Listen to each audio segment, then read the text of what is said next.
Welcome to the Pop Culture Lab, where we break down your favorite movies and TV shows. This week, we are talking about what we're excited to watch in 2024. Connor, let's get in the lab.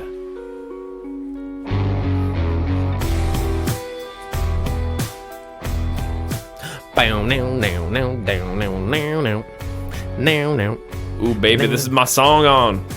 Oh man, it is 2024, everybody. It's a new year. It's a new you. New us. New lab.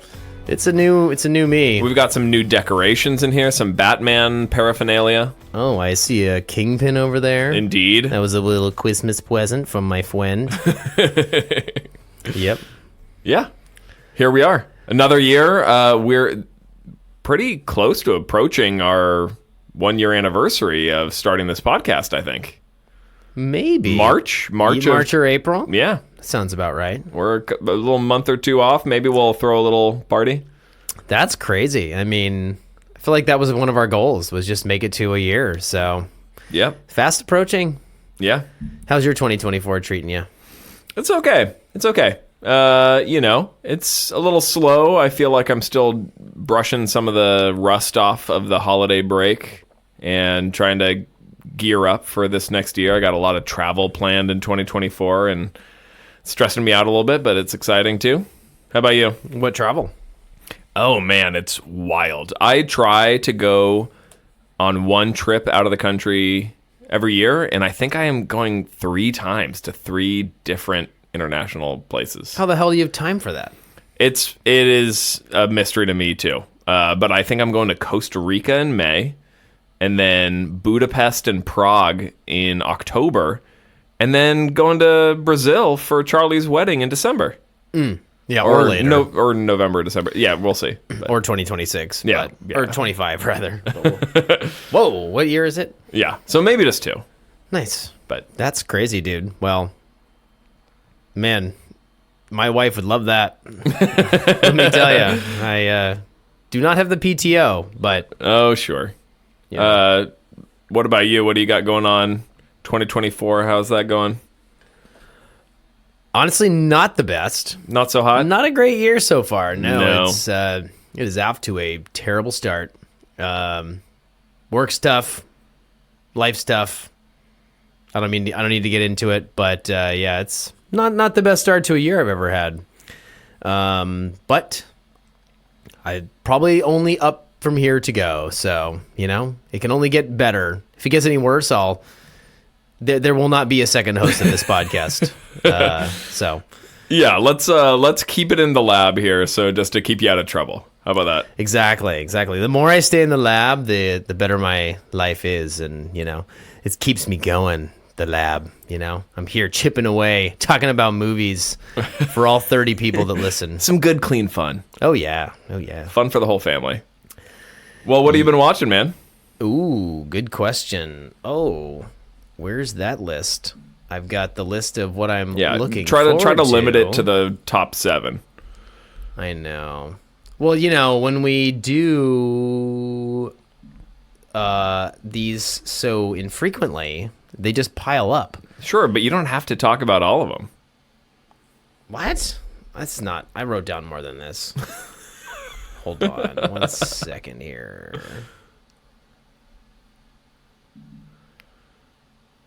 Vamp. Oh, darn. Am I just going to have to go off the top of my head? I swear I wrote down a bunch of stuff. Oh, that's just too bad. Yeah, that is too bad.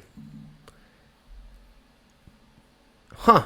That's so weird. Okay, I just feel like my notes is not syncing, but oh well. Oh, podcast January. Aha! Found it. Oh, thank God. Thank God. Oh, my goodness. So what have you been watching? Did I already talk about Oppenheimer? I don't think so. Okay. Well, I won't get into it. Let me just tell you what I've been watching. So Oppenheimer's one of them. So I guess I put that in its own little note here. Because I had probably multiple thoughts about it. I've watched Oppenheimer. I've watched The Holdovers. Mm-hmm. I've watched a movie called Leave the World Behind. It's on Netflix. Okay. highly recommend. Society of the Snow. That Told rings you a bell. about that. Yeah. You did? You told me about that one on a previous episode. It's en español. Yeah. See. But it's about a Like a crash I think landed they're plane. Uruguayan. Yeah. Yeah. In the Andes or something. Yeah, like an Uruguayan rugby team that crashes in the Andes, like on their way to Chile, and they live there for like 2 months. And in a crashed plane, like they live for 2 whole months because the rescue mission gets called off after like 10 days. They're like, oh yeah, they're dead, and they literally have a radio, and they hear that, and they're so hopeless after that. Ugh. I mean, spoiler alert, but they turned to cannibalism to get through that. It's a Yikes. true story. It really Sure. happened. Some of these guys are still alive. It happened in the 70s. There was a movie in the 90s made about the same thing with like Ethan Hawke in it, like a super whitewashed version. Doesn't sound good. Fuck that shit. Watch this movie on Netflix. Much better. Director is J.A. Bayona, who's done some other movies. And he's also a Spanish speaker, so, you know, it works. It's the right people for the job. A lot of unknown actors. Very compelling movie. Hard to watch, but very good. I saw Saltburn. You know, I don't know what you're you're looking talking at me about. like you don't know what Saltburn is. No, I have no idea what you're talking Jesus Christ. Do you live under a rock? about. Maybe. This movie's huge. The one with Barry Keoghan and whatever that other handsome guy is. Are you kidding me? I got nothing. Dude, what? All right, I feel like everyone's talking about that movie. I have a lot of thoughts on that one. Anyway. Well, you could start with what it's about. Okay, where to even begin? Clayton saw it. Okay. He recommended it. Cool. So it's essentially The Talented Mr. Ripley. Do you recall that film? Yeah, absolutely. Con man. Well, Stealing that's an identity. oversimplification. Well, kind of, but like with the goal of getting into the high life. You know what I mean? Sure. So we start with Barry Keoghan, this guy Oliver, and he's like this poor guy who's going to this, like, I think he's basically at Oxford. Like, he's going to this rich, snooty university, and he meets this other guy, Felix. God, what's that actor's name? It's escaping me. But anyway, he meets this guy, Felix. He's, like, trying to befriend him. They kind of become friends, and then eventually Oliver gets invited to Saltburn, which is like an estate. It's Felix's family's estate, super, super rich. Sure.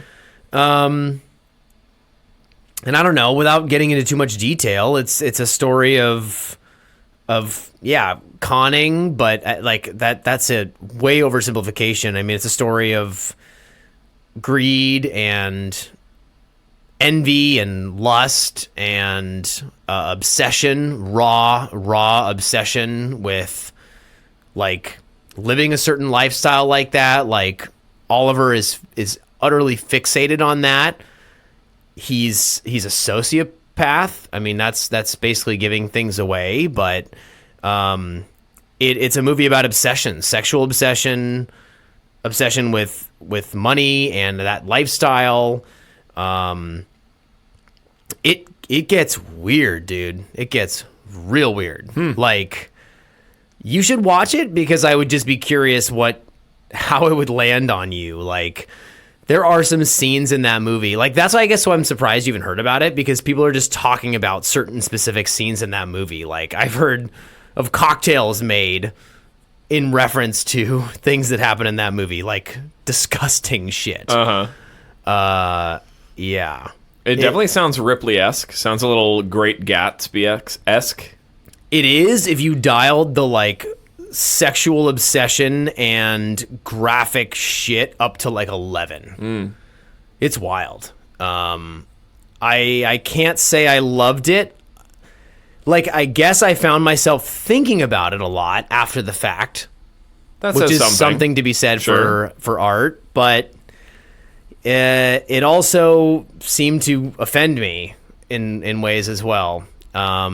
And I think there was an over-reliance on some of that. Some shock jock A lot of shock to it, yeah. Yeah, I think, sorry, Clayton, I think you said you enjoyed it. I found maybe more of a net negative for myself. I just felt like some of the shock stuff kind of cheapened it in a sense. It's the same director as Promising Young Woman, which, as we recently discovered, was an Oscar nominee.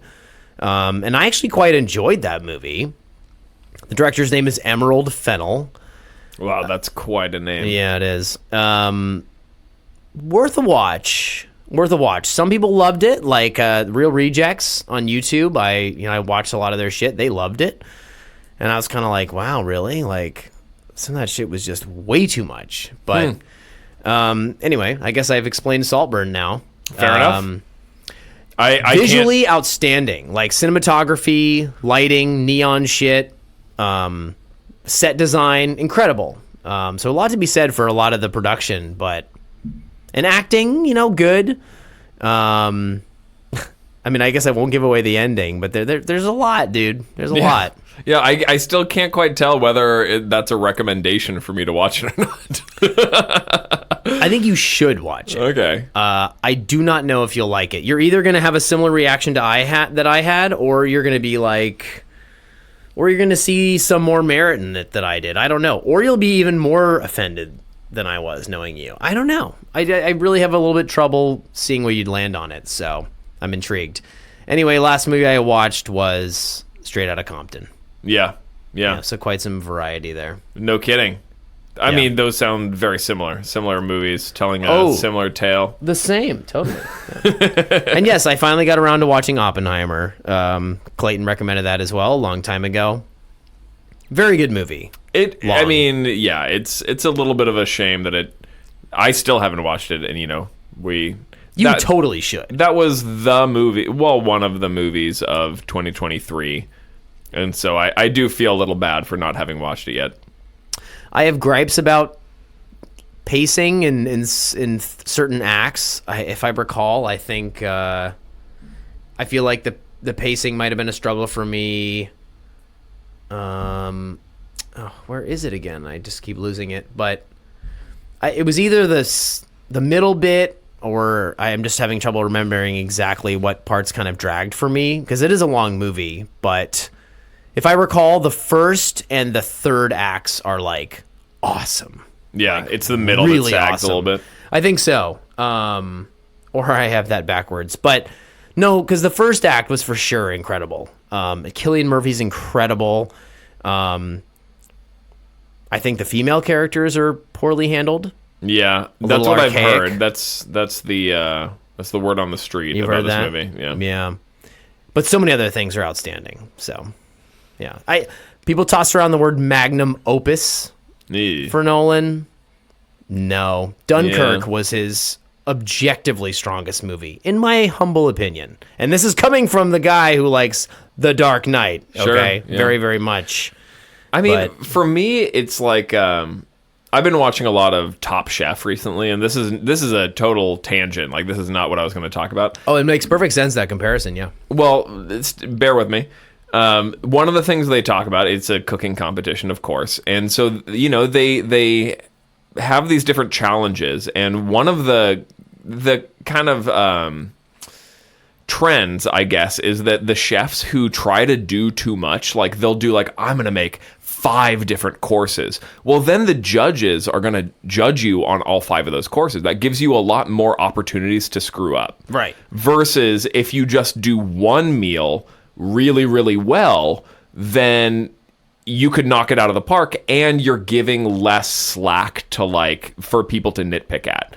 And so if you're coming up with a 3.5-hour movie, you're going to have to earn every bit of that 3.5 hours. If some elements of that don't work quite as well as some of the others, then you're just giving the audience more opportunities to kind of poke holes in your movie. That's fair. This one's not over 3. It's like 3 on the nose. Okay. So it's not some just drags on and on. And really my nitpicks and they really are kind of nitpicks, and it's more about pacing. I would not say overall the movie felt too long. Okay. Like, for the most part, it absolutely justifies its length. I mean, it covers a lot of stuff. For the most part, it's incredible. I think there's just pacing issues, haven't seen Killers of the Flower Moon yet. That's 3.5 hours. Yeah. That's like, who has the time? It's like, but anyway, yeah, I guess that's pretty good.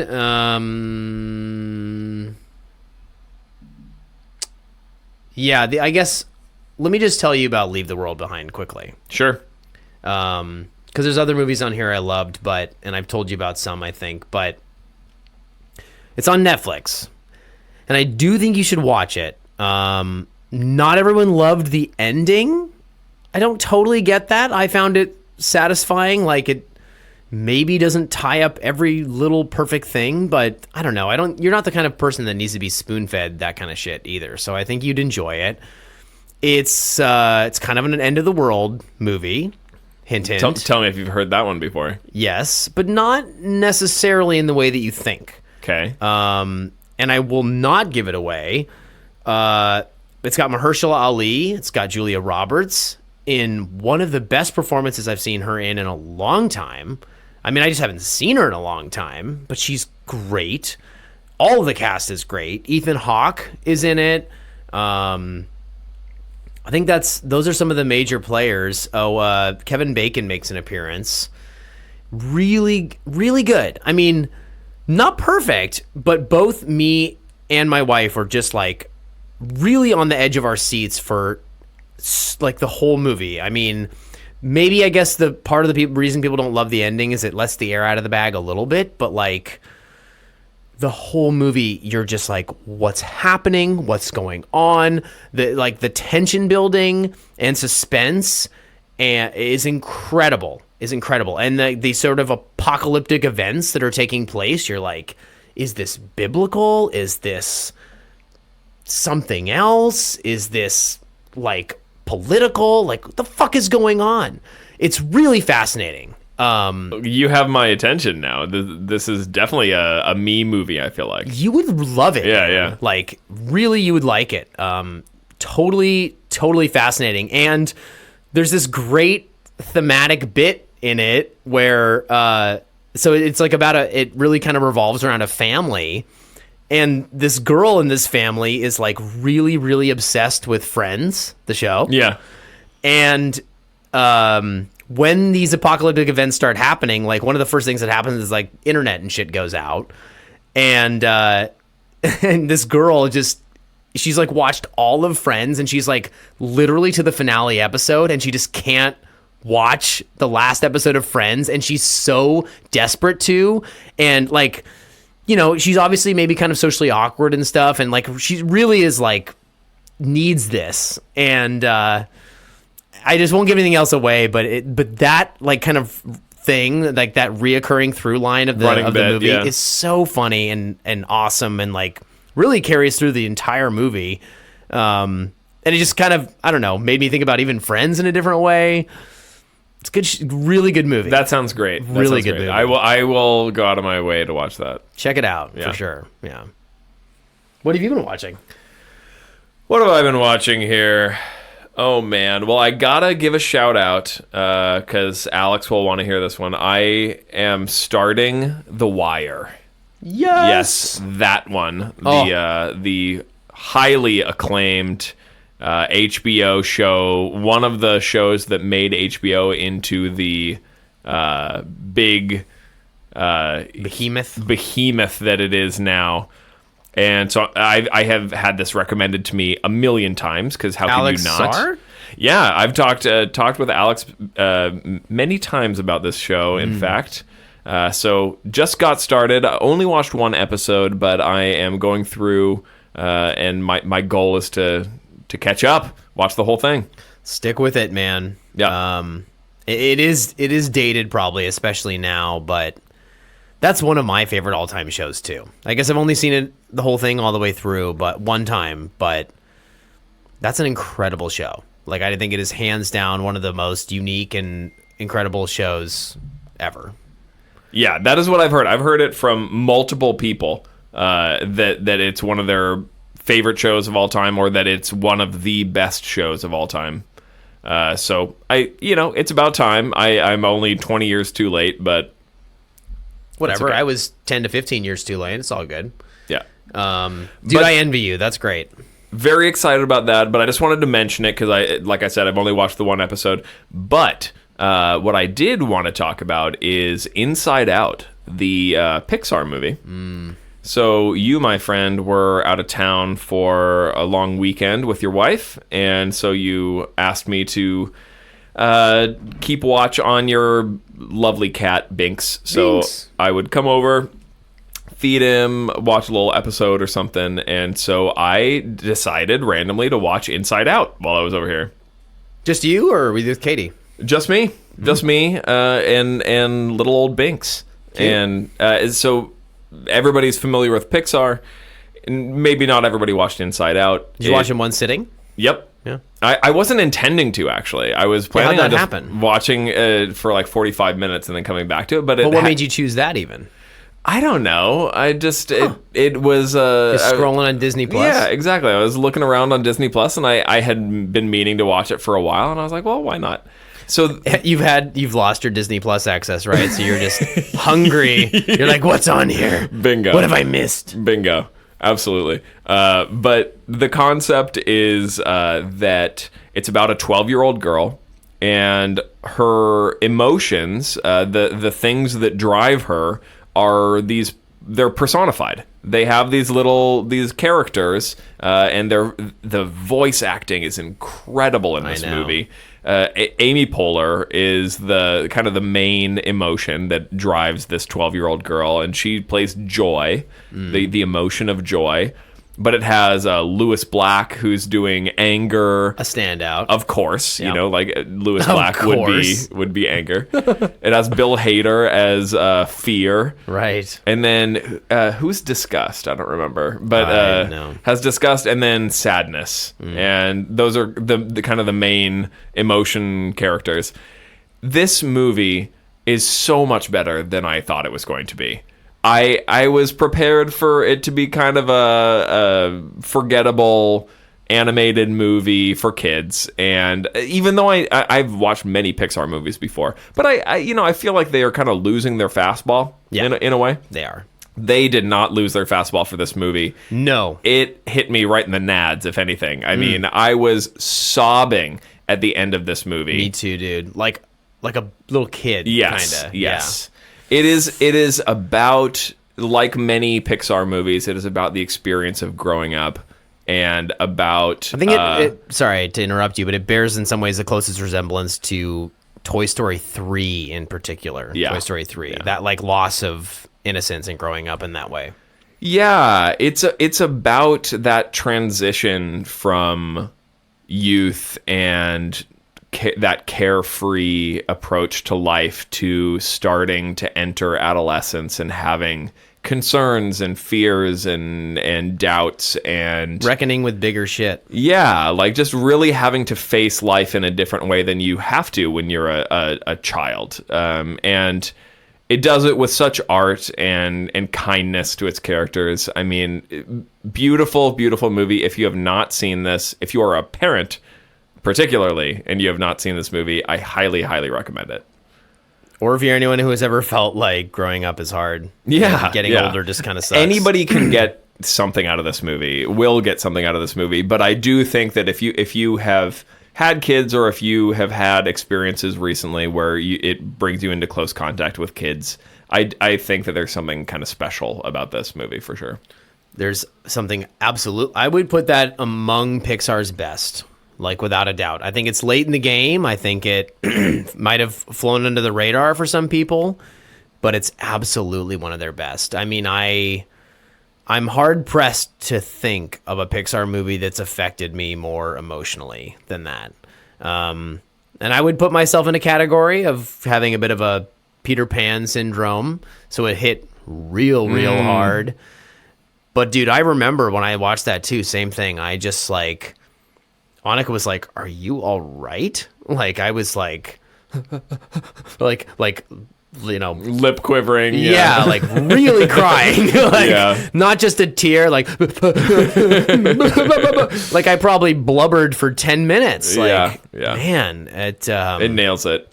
It nails it, dude. And it's sweet and it's funny and it's great. Bing Bong. Bing Bong is fantastic. The voice actor for Bing Bong is fantastic. Yeah, I can't remember his name. He's in Curb Your Enthusiasm. He's a bunch of stuff, but I recognized the voice as soon as I heard it. But Bing Bong is perfect. Yeah.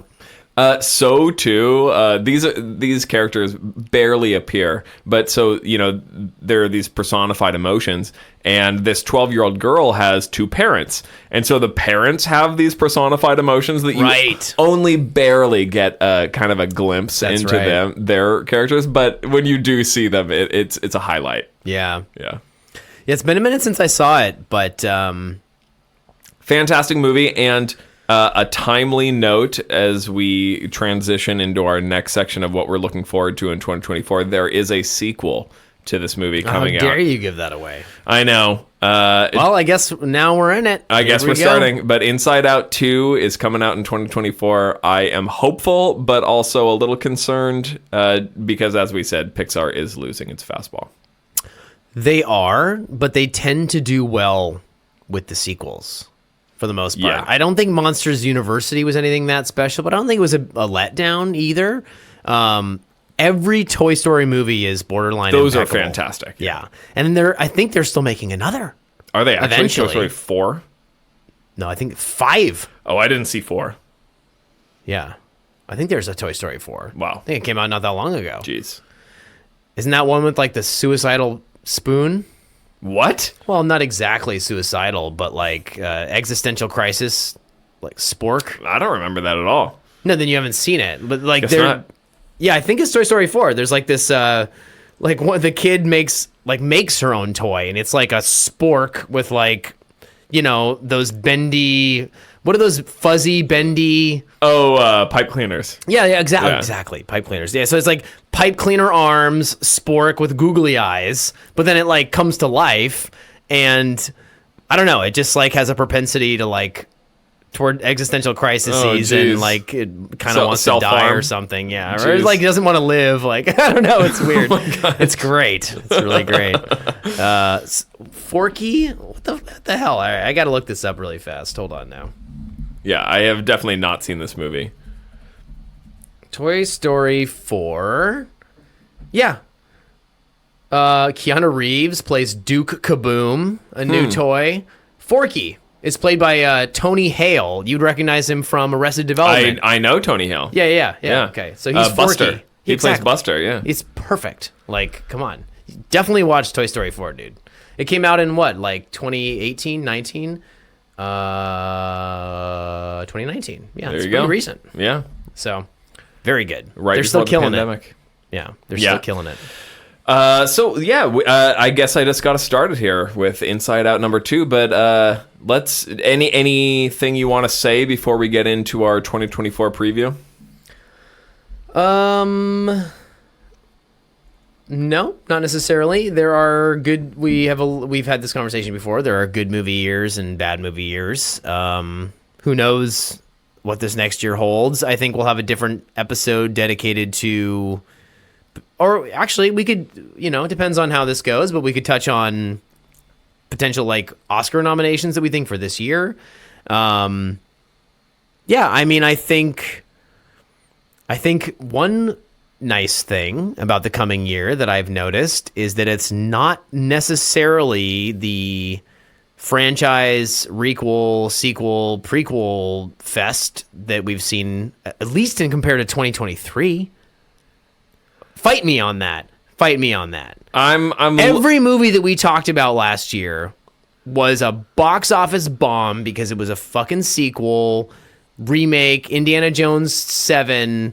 You know what I'm saying? Like, no, that's true. I'm looking at my list of the movies I'm excited to watch this year, and there's a handful that are rehashes or sequels or whatever. I only have 5. I guess. But I still would argue that's less than last year. I don't have the numbers in front of me, but I mean, I just watched Aquaman 2, The Flash, Indiana Jones. This is just Warner Brothers and Disney. I don't know. I feel like it's Marvel, at least, has there are fewer superhero movies on the docket this year than last year. That is very true. So let me just say that. Marvel has less movies on the docket. DC has less movies on the docket. So I guess I'm just making the assumption based on that there's less franchise shit. Well, and as our audience knows, this is at least half a comic book movie podcast. Yeah, oops, sorry. And so we are tracking that all the time, of course. And Marvel is in a process of scaling back their whole approach to movies and TV shows, and so that is definitely providing some of the context around this. Well, Disney and Warner Brothers lost a boatload last year. I heard Warner Brothers lost $1 billion last year. Yeah, that sounds about right. I heard they may go bankrupt. Oof, Jesus. They just merged with Discovery. I hope they don't. I'm sorry, Batman. But yeah. Anyway, yeah, let's get into it. Let's get right into it. I started with Inside Out, so you go for it. Okay. There's I'll start. I think mine may actually be in ascending order of timing. Okay. Because that was the list I was looking at. So coming out very, very soon is a movie called, in like early February, is called Argyle. Apple. Oh yeah, that's like next month. Yeah. Apple TV Plus, whatever you want to call it, is like helping make it. They help do Killers of the Flower Moon. They're really starting to roll it out these days. It's a Matthew Vaughn movie, for those who know. He did the Kingsman movies. He did X-Men First Class. Oh, I didn't know that. You didn't know that? No. Oh yeah, and he's got that style, that fun, that zip. Mm-hmm. I think he's great. Not every Kingsman movie is awesome, but I think he has more wins than losses. Henry Cavill's in it. God, I'm forgetting who the woman who plays the writer is. I'd have to look it up. But what's cool about the premise is it's like, at least in the trailer, you start out with these characters, and then you suddenly realize that they're actually characters in a book being written by the author. And so it's a spy novel. And so the movie is going back and forth between real life and this author developing these characters and then the actual characters. And I want to say that the author kind of ends up sort of meeting essentially the real life version of these characters, sort of a thing. So it gets kind of meta, but it's kind of poking fun at spy novel stuff too. It's over the top. It's like she's writing this spy novel romance thing. You've got Henry Cavill doing a sexy dance with Dua Lipa, of all people. She seems to be her debut acting role. She looks very attractive in the trailer. No surprise. She's one of the most stunning women on the planet right now, in my humble opinion. Yeah, it's a fun trailer. It looks good. Zippy, action, romance, meta. I'm in. It does look like fun. It just looks like a rollicking good time at the movies. Exactly. Yeah. So I'll take it. Yeah. Fun little action movie. I'm very in. And Dua Lipa. Mama. Well, I will throw into the mix here Civil War. As you know, my friend, I am maybe Alex Garland's biggest fan. As am I. He's just a fantastic director. He made Annihilation, which we only saw that recently. Recently watched. He made Ex Machina, which is probably my favorite movie. Did you prefer Ex Machina to Annihilation? Yeah, still, yeah. I spent quite a bit of time thinking about what I like about him is that he takes on interesting concepts that make the audience continue kind of turning over stones in their mind long after they've seen the movie. And that seems to be his MO. I have a feeling that will be the same in this movie, it's called Civil War. It is not a historical drama about the American Civil War. No. It is about a not so distant future, a dystopian future. Or present. where a civil war breaks out because of increasing polarization, political polarization, and some domestic terrorism. Stop me if that sounds familiar. Exactly. So it's a little close to home. Great cast. Yeah, it looks fantastic. Oh, absolutely Kristen fantastic. Dunst, Nick Offerman. Mm-hmm. Nick Offerman's going to play the president, which is going to be great. Mwah. Yeah. I'm so in for this movie. It's probably going to horrify me, and I'm okay with that. Tell me if you agree with this statement. Ex Machina is a toiter film Yes. than Annihilation. Sure.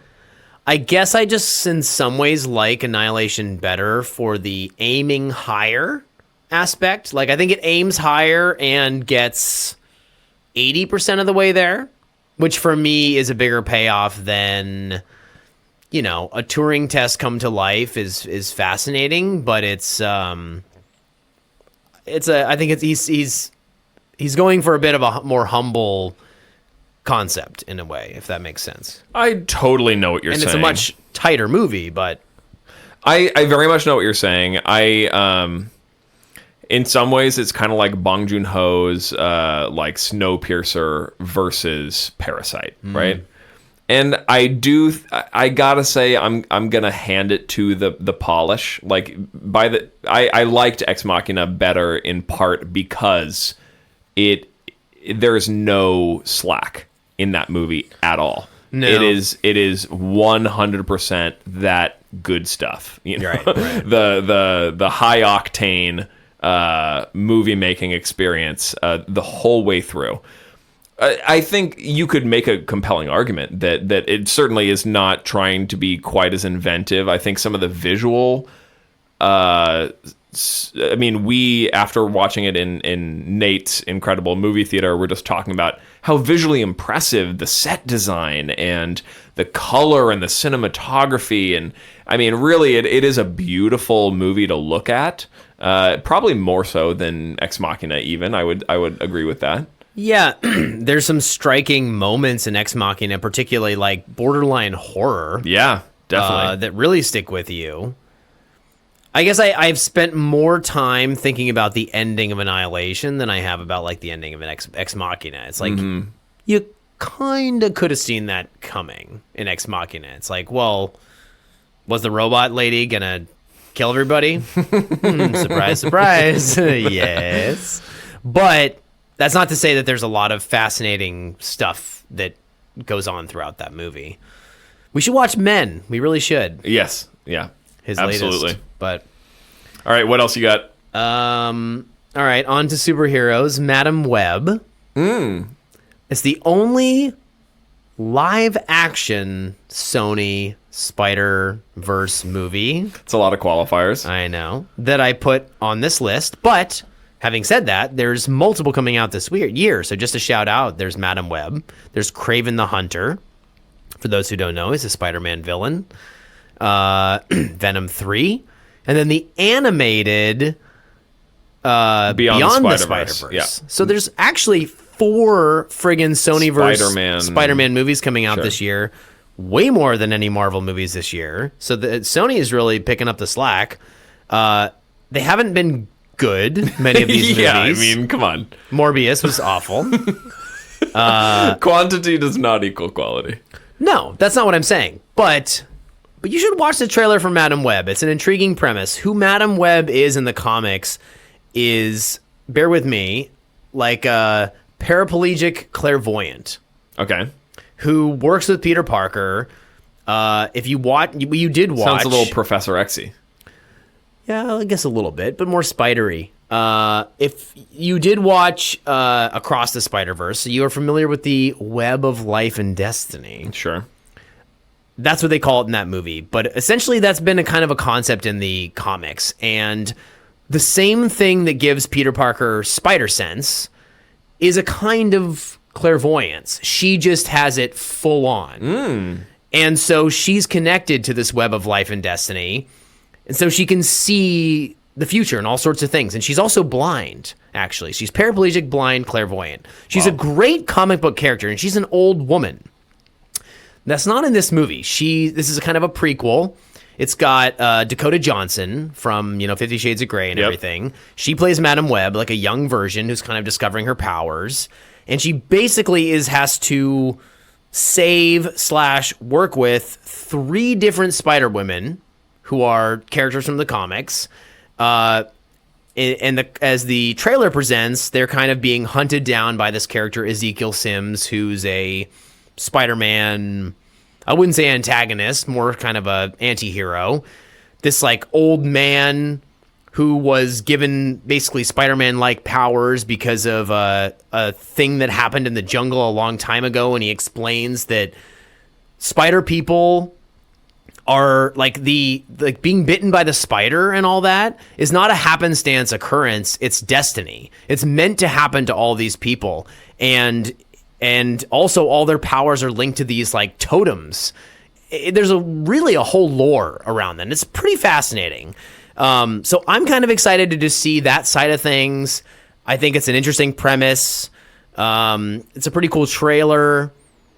I don't know. I guess that's all I have to say about it, but some interesting characters from the comics. Like, it's not Venom, it's not Kraven. Like, it just seems like a different angle, and they're tying into stuff kind of from the animated movies with Web of Life and Destiny, and I don't know. I'm intrigued. The more I learn, the more interested I am. It's giving me a little bit of a vibe of who's the character in the Matrix movies who's like the like kindly black woman who they like go visit sometimes. Oh, like the Oracle, right? The Oracle, right? Yeah. That's kind of what it's given me a little bit. Yeah, imagine a movie about her. Kind of cool. Yeah. So, I'm in. Watch the trailer. I'm very in. Watch the trailer. All right, what else we got here?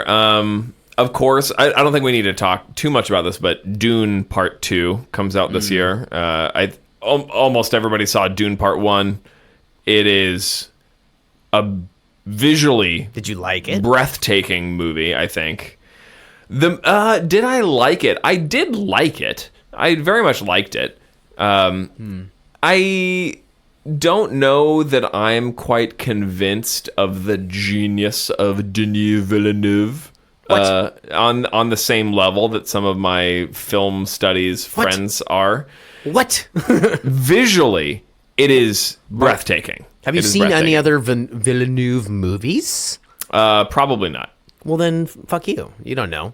Have you even seen Blade Runner 2049? Or No. whatever the hell that's called? Mm-mm. Dude, that movie's amazing. I think it's better than the first Blade Runner. Prisoners? You've never seen Prisoners? Fantastic.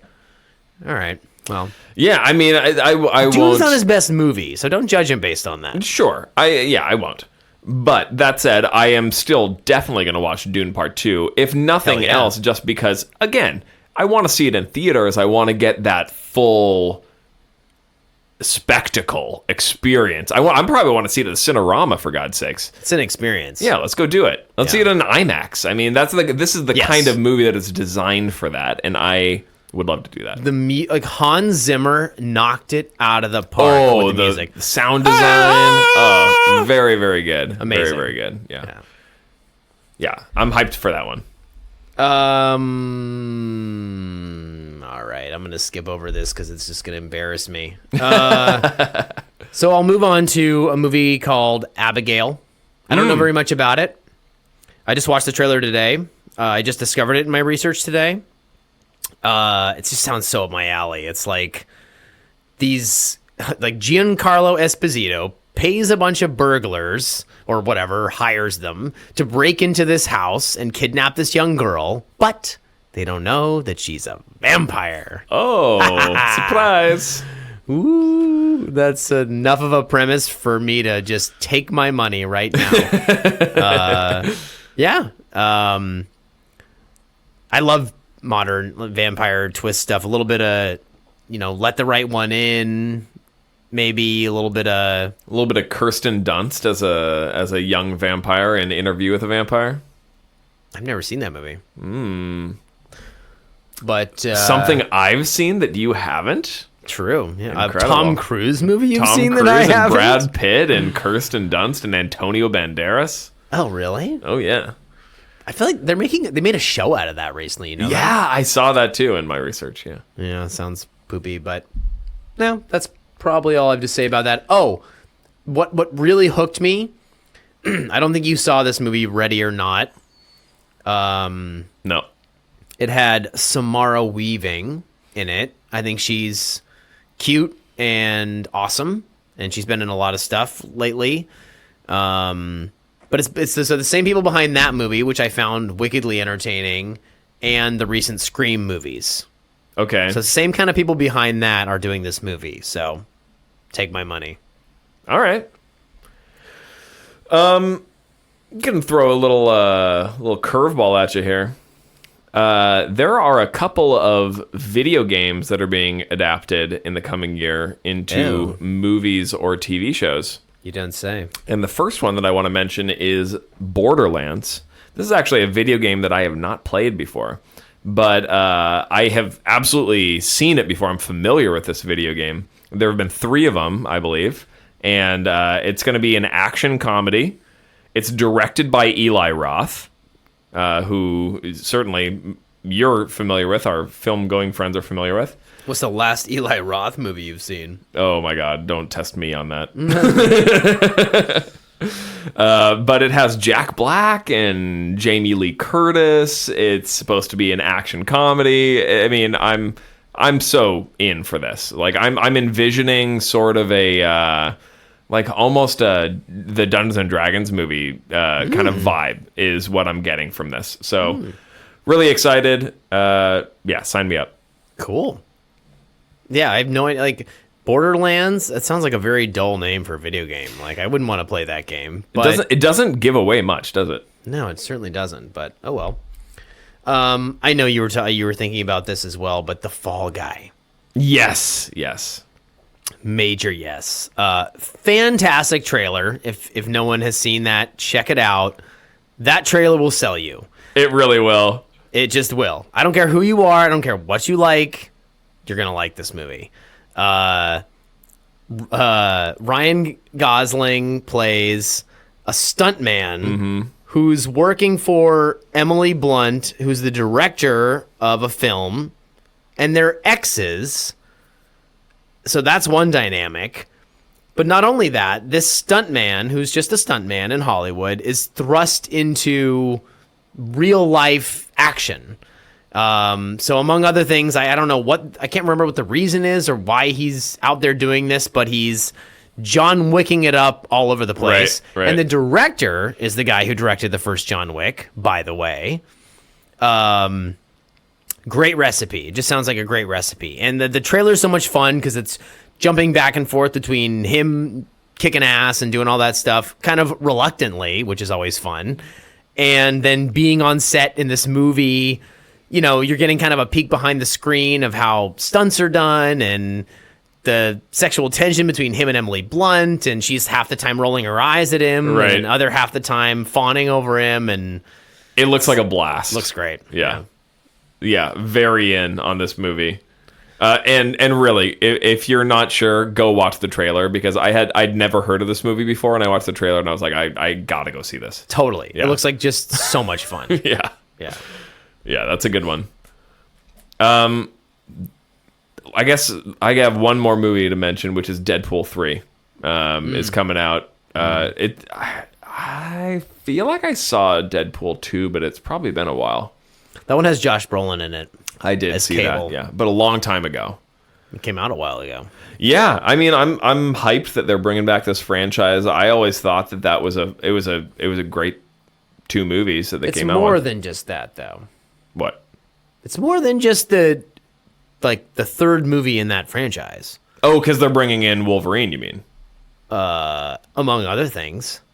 Okay, hit me. It's an MCU movie, too. Oh. Yeah. It's MCU. It's Deadpool 3. It's Fox X-Men crossover.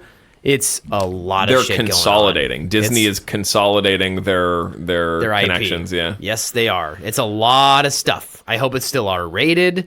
It's the real multiverse of madness, man. I mean, I've probably seen way more set leaks than you, so I won't give anything away, but go back and watch all the old Fox X-Men movies, even the first one. Nice. It's all relevant. Nice. Holy Toledo. Well, that'll be a blast. I think they're going ham bananas with this thing. So ham and bananas? Both. Banana ham. Banana hammock, damn ramic of famine and hammock. Right. I don't know. What's worth mentioning here? I've got a few, but time to wrap it up.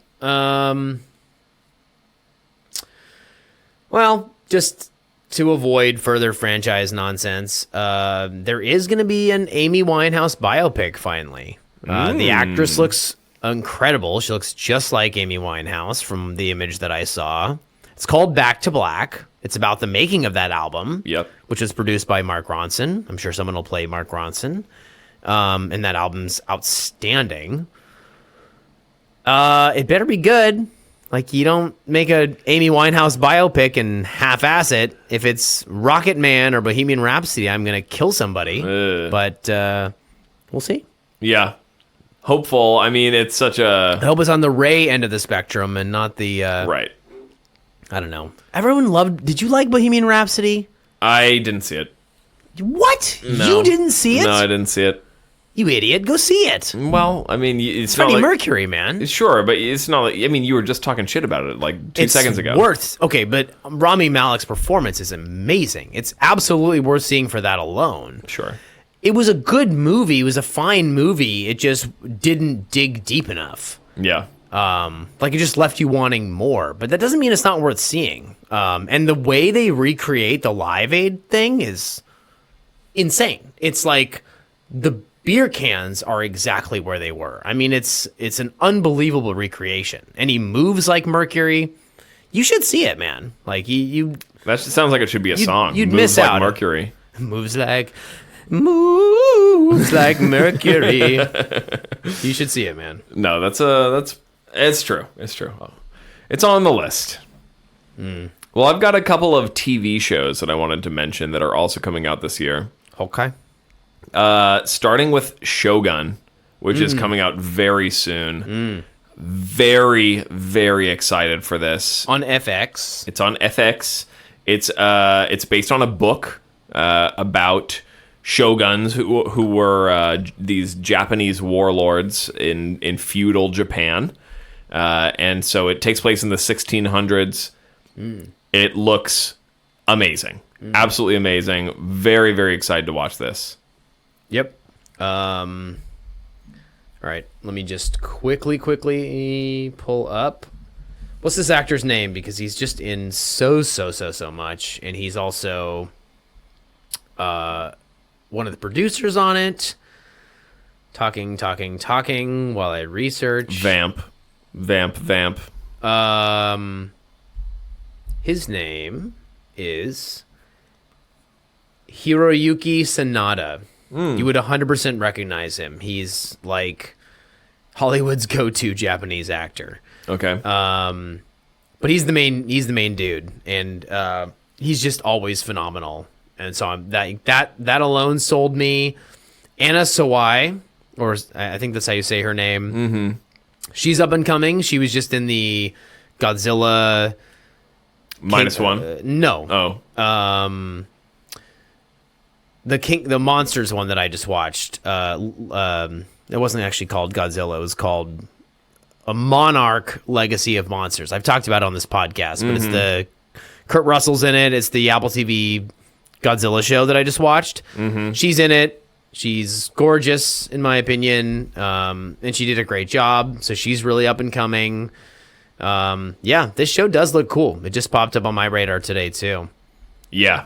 That I would not be surprised if in a couple months I am back here in the lab talking about how much I loved that show. So I don't even know where I'm going to stream FX. Like, I don't have cable.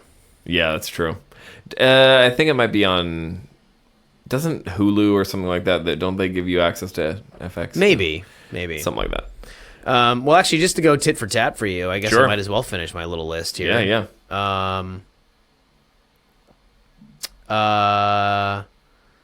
I'll skip over that one. There is an untitled Alien movie coming out. And by Alien, I mean the Alien franchise, the Ridley Scott / James Cameron franchise. Sure.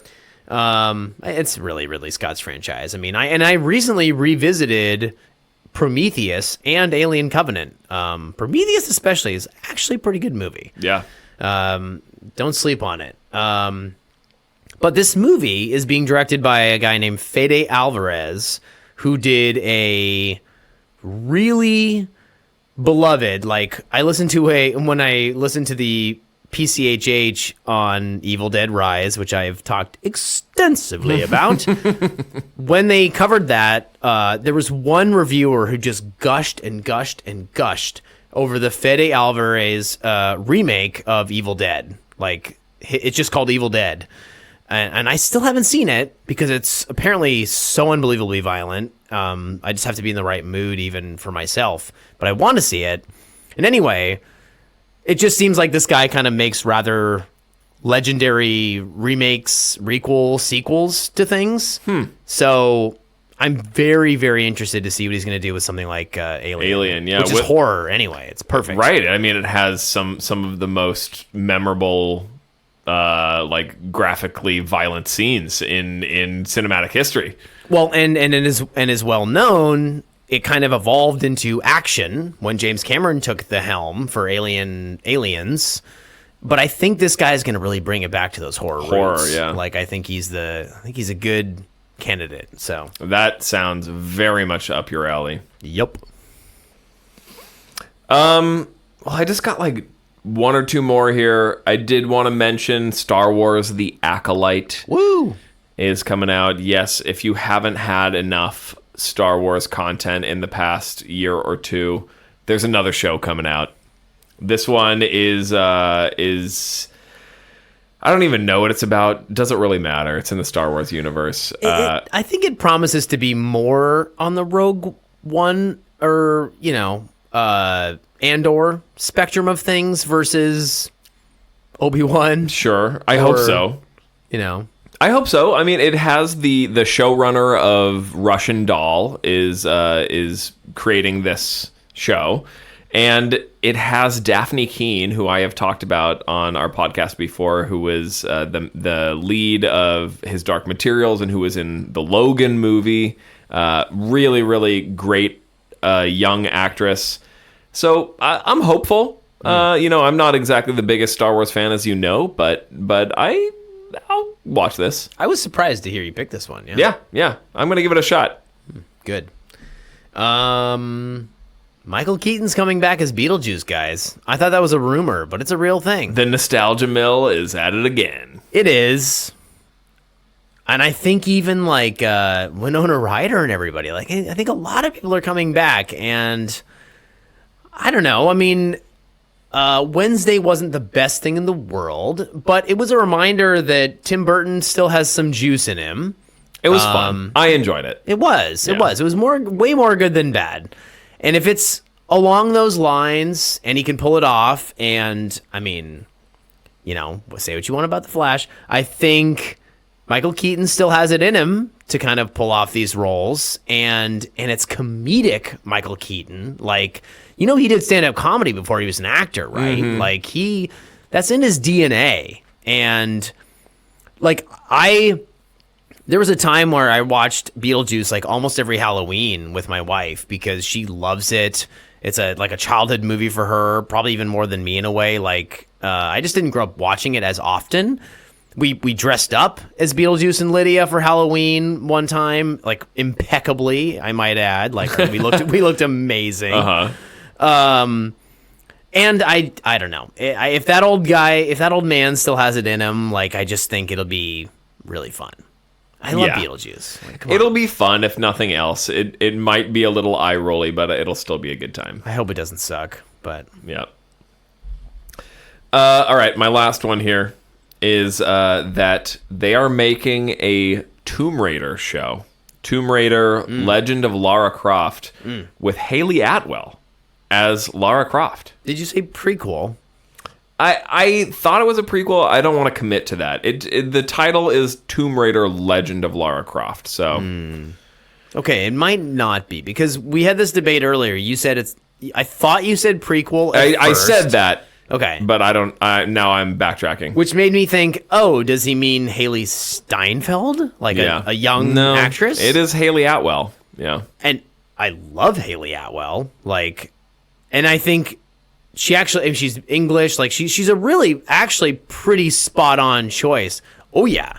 She's built for the role, shall we say? She's fantastic. Yeah, and she's very attractive. She's great. And she was like the highlight in the last Mission Impossible movie. She's Captain Carter. Yeah. She's killed it. In terms of like action adventure comedy, I think she's a perfect casting choice for it. Yes, I just hesitated on the prequel thing because she's like clearly in her 40s. Yeah. But if it's just Lara Croft being Lara Croft, like I think she's a better choice than Angelina Jolie, Alicia Vikander. Like, I mean, having not played the games, but from my understanding of them, she seems like the way better choice. Like, I can literally imagine her like she could have replaced Phoebe Waller-Bridge in Indiana Jones. Like, I can see her in that kind of tomb raiding world. It just seems to make sense. You're totally right about that. I think actually she would have been a much better choice for that movie, frankly. Yeah. Yeah. Phoebe Waller-Bridge was fine, but I think she grated on a lot of people. Yeah. After a while. Yeah. You can go back and re-listen to our review of that movie for our thoughts on that one. Yes. Is that all you got? That is all I've got. I mean, I got a couple little strays here, but nothing important. Same. I'll shout out Beverly Hills Cop, Axel F, because I didn't even know that this movie was being made. And Eddie Murphy is going back to Beverly Hills Cop. Eddie Murphy he's clearly, his agent was like, we need to bring in some more money or something, because I haven't seen him in decades, and now he is making a push. He is back in theaters. He is. And didn't he do a sequel to one of his other movies fairly recently? Yeah, Haunted Mansion or something. Or no, he wasn't in that. No. He wasn't in the new Haunted Mansion. He's been in something recently, though. But he was in the old Haunted Mansion. Didn't they do a sequel of Coming to America? Yes, that's what I'm thinking of. And I don't know if it was particularly good. I didn't watch it. It looked terrible. But I think I did cover on this podcast at one point, My Name is Dolomite. Very, very good movie. Like, if you're asking the question, can Eddie Murphy still do it? Yes. Watch that movie. Okay. I don't know about pulling off his old characters, but it's Beverly Hills Cop. Like, I just, if the direction and the production, like, if they can pull it off, and if there's a script, if the script is there, that's really what it comes down to. Then it'll work. Can they do the buddy cop thing? As a performer, I have full faith that Eddie Murphy can absolutely still do that. I can see that. Yeah, I hope.